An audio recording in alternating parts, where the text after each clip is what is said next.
Hey guys, it's Justin. Why would somebody make something like this? This is a huge, ridiculous knife, but it is probably one of the favorites in my collection. And I've had this for maybe a year or two now.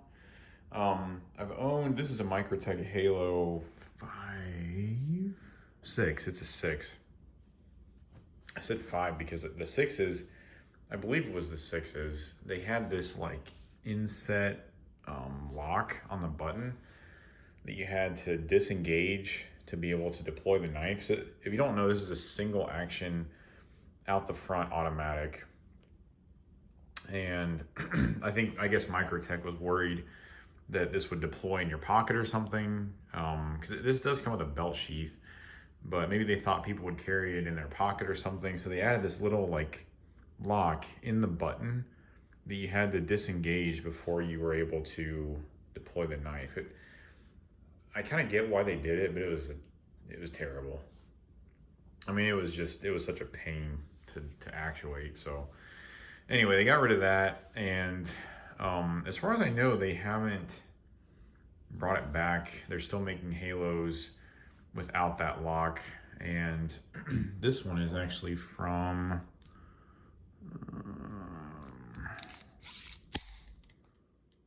2018. So I don't know if they're currently making these or if they ever will again. Hopefully they do, because I think this is probably my favorite Microtech.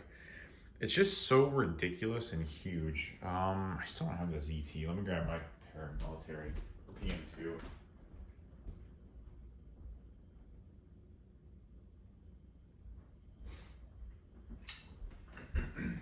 So, like the Nirvana video, this is kind of a review, I guess. But you can see how huge this thing is. So we'll just do a size comparison first. This is a normal PM2. I'm sure most of you guys have handled these or seen them or at least have an idea of how big they are. But this is just the handle of the Halo. So this thing, the length of it is like 3/4 the length of the PM2 when the PM2 is open. If I close this thing, it's like 1.5 inches longer than the PM2. It's crazy.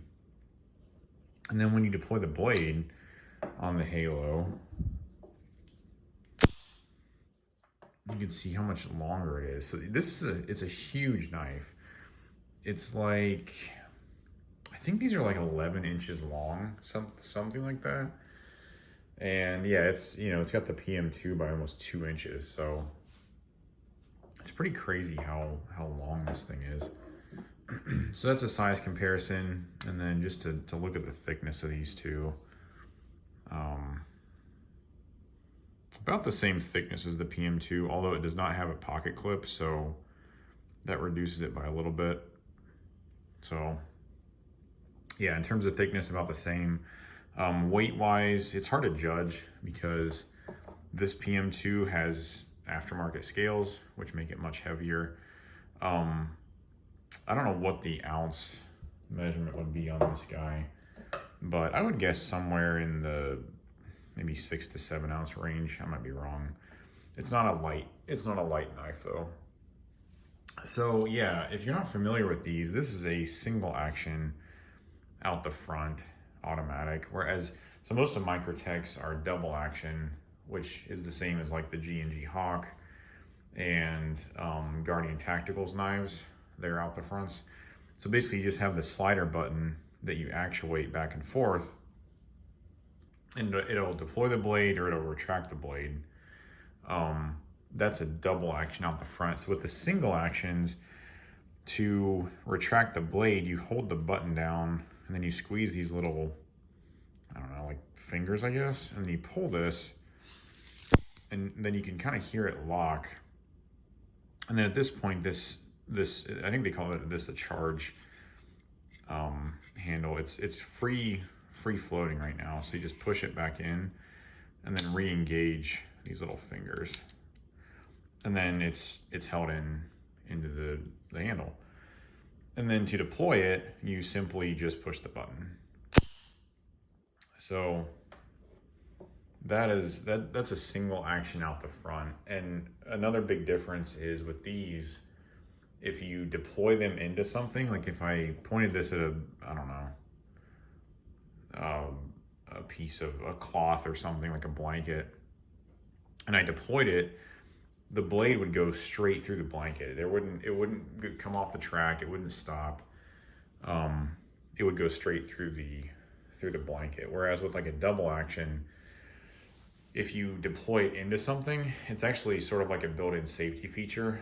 The blade will actually come off the track, and then you have to reset it by pulling it all the way out.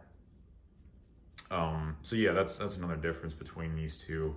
And you can see here, this little detent is where I believe where the blade is held into the handle. So yeah, this knife is huge and ridiculous, and I honestly love it. I think it's great, especially in the blue.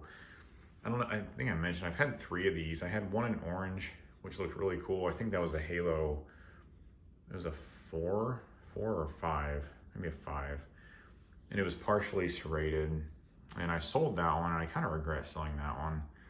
And then I had a black, I think it was a Halo 6 with that little lock in the button. And then I sold that one. And then I saw this one come up for sale, you know, a little while ago. I don't remember exactly how long ago, but I saw it come up for sale, and I was like, I got to jump on that.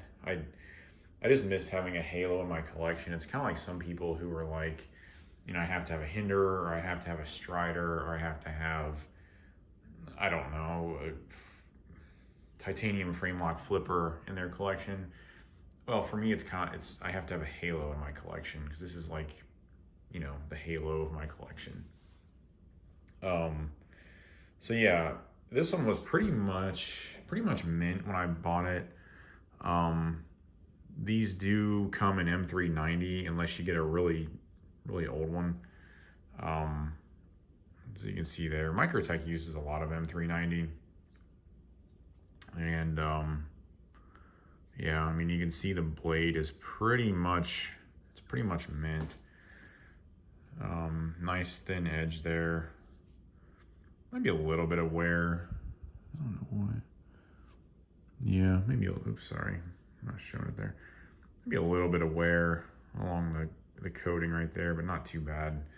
The charge handle always picks up wear because it's sliding along a track.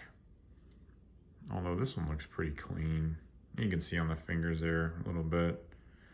But yeah, it's in pretty much mint shape. I put these come with a sheath, I mentioned. I put it in the sheath a few times and it picked up a few marks, but it's, you know, it's whatever. You can feel how powerful these things are too. You will never find a double action out the front automatic that's as powerful as this thing. It's crazy. I'll do it one more time. So you can see, I'll bring it up close to the phone. Yeah, it's crazy how powerful that thing is. So yeah, so that's the size comparison. Blade Steel's M390, the handle is aluminum. It does have Microtech's proprietary hardware. I don't really care about that because I'm never going to disassemble Microtech anyway. So materials on this are really nice. Fit and finish is excellent. You can see here the seam on the handle looks nice and consistent. The action is really nice. I did have these little fingers come apart when I first bought it, but I think the screw that holds those in just wasn't tight. So fortunately, the little ball bearings that sit in there, I didn't lose those. But yeah, the fit and finish is excellent. The sheath is really nice too. I've never really carried this thing because it's even in the sheath, it's so big, and it honestly kind of freaks people out. So I just sort of hold this one in the collection as a showpiece when people, you know, visit or whatever. But you know, you can carry these, and there are a lot of videos out there of people doing abuse tests on these things. I mean, they're very, very strong sturdy, well-built knives. You can definitely carry them, you know, beat the crap out of them, whatever.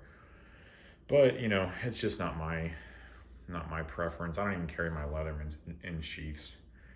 But yeah, so carry wise, you know, it's fine if you don't mind a belt carry, and if you're not worried about freaking people out. I was trying to think of other things I wanted to talk about with this. Again, I don't know if they're making these or not, so I can't guarantee the availability of these. From my understanding, Microtech does, you know, some of their knives in like batches, or like, not batches, but like runs. Like the stitches, I know they quit making those for a little while. I think they quit the SOCOM Elites for a while. The docks, I don't think they're making those right now, but I think they kind of like rotate, and they'll bring them back eventually. So, you know, if they're not making these now, I'm sure they'll bring them back at some point, because, you know, how do you get much cooler than this? So Marfioun does make custom halos. They are very expensive, probably $2,000.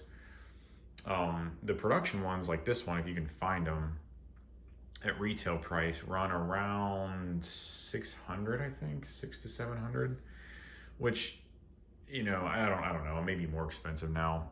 I know Microtech's increased their prices probably a few times since this one was made. But yeah, honestly, if you think about the fact that like even a normal, I don't know, UTX 85 is $300 and some now. A Combat Troodon is 600 maybe. I mean, if the Halo is 700, 750, I would 100% go with the Halo. You know, it doesn't have the glass breaker on the end, but you know, I don't know. I've never really cared about that, I guess. So if you can find these, definitely pick one up, at least to experience it. And even if you don't like it or don't want it, they're very easy to resell. So, you know, that's another piece to keep in mind. So yeah, I don't think there's much else I wanted to talk about. Probably the coolest automatic on the market, in my opinion. And if you can, definitely check one out. They do come in a ton of colors. I've seen them in red, blue, orange, black, of course, and then the customs come with like inlays and mirror polished blades and all that stuff. So yeah, and they come with different blade styles. So they make like a full serrated, and they make, you know, this straight edge. I don't think they do a double edge in these though. So yeah, you know, can I recommend this as a collector's piece? As something you should try out? Absolutely. Can I recommend it as a carry piece? Yeah, not necessarily, because it's so huge and it's honestly kind of scary to non-knife people. But anyway, so those are my thoughts on the Microtech Halo 6. If you have any comments or questions, drop them below. I'll be happy to respond to those. Otherwise, give me a like if you like this video, and subscribe to my channel, please, if you haven't yet. There'll be a lot more videos coming up. Have a good week. We'll see you guys.